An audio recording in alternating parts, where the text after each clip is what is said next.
Beautiful sounds there of Dame Kiri Te Kanawa. She's arguably our most successful singing export, shooting to stardom in the 70s with appearances at the Royal Opera House and Covent Garden. She even sang at the wedding of Prince Charles and Lady Diana.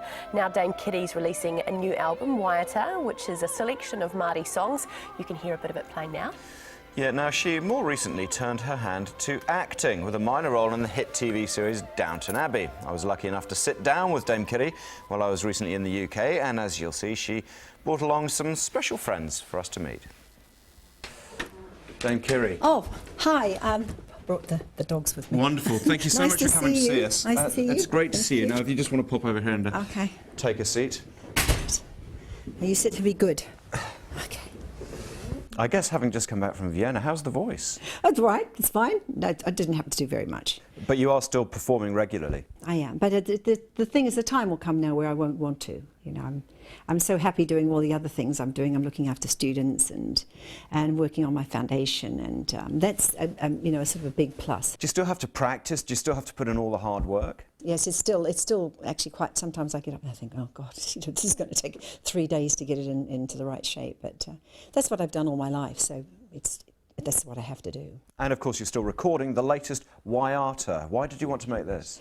Well, we'd done the first one, and that was I loved it so much. It was wonderful sound. I thought we achieved quite a wonderful sound. I thought that was quite interesting to do some new songs, and with Carl Doyle and his amazing sort of, you know, creations of arrangements, I thought it was a wonderful combination. And then, of course, some of the songs were quite difficult, so on the way out on the plane I was busy, really working hard on some of the text. So, of course, you went home to record. Does it make you homesick when you go home, particularly to sing stuff like this? Well, sometimes there's that nostalgia feeling, you know, of my home, and having been away sometimes too long. You know, I love my country. But, you know, I could never have worked like I've worked if I'd lived in New Zealand. That's the sad thing. As you spend more time for yourself doing your own thing, do you want to go home more often? I think so, yeah. I mean, there's a lot of things I want to do. My big dream, and I know it's really ridiculous, but it is the bucket list, and it's to go through the whole of the South Island. I've always loved the South Island, and it's the most beautiful. I've been very happy there, lovely people there. I've made lots of contacts there, so my dream is to drive through the whole of the South Island with the dogs. Of course, your new acting career may put that on hold. Tell us about Downton Abbey. Downton was very interesting. I mean, I read the script beforehand, and of course my part is very insignificant, if you know what I mean.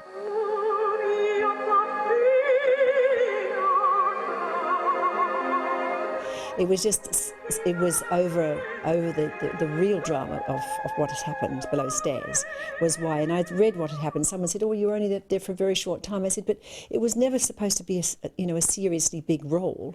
I was just part of it. But, you know, my name is in Downton. I think that's enough. And she's named Abby, as in Downton. Were you a big fan of the TV series? Yes, totally, yeah. So as soon as they asked, you said yes, no question? Yes, of course, I desperately wanted to meet Mr. Bates, which I did, had pictures with him, and then, of course, the wonderful Maggie Smith, who was just gorgeous.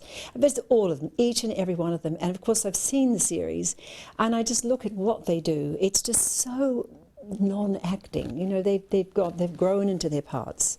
And when they deliver their lines, it's really quite magnificent. I look at my little one line and think, oh, how impossible was that, you know? And they're so wonderful. It was pretty daunting then, was it? It was very daunting, yes. So any moment, you know, even if I'd not even spoken a word, was daunting. Looking back at your long career, what are you most proud of?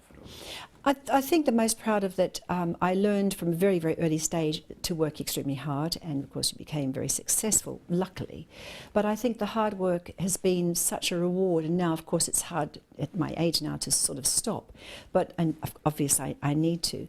But everything that I've done, whether it be that I didn't embarrass anybody, I didn't do anything wrong, you know, maybe I was to be like a bit of a role model for young people, and being very proud of what I did, where I came from, which was fairly humble, and meeting all these amazing people and performing in all these amazing places, that hopefully it was something, a trail to be followed, a little bit like the Pied Piper, that would this be a trail to follow, and maybe I would hope that the young people would say, this is what I'd like to do.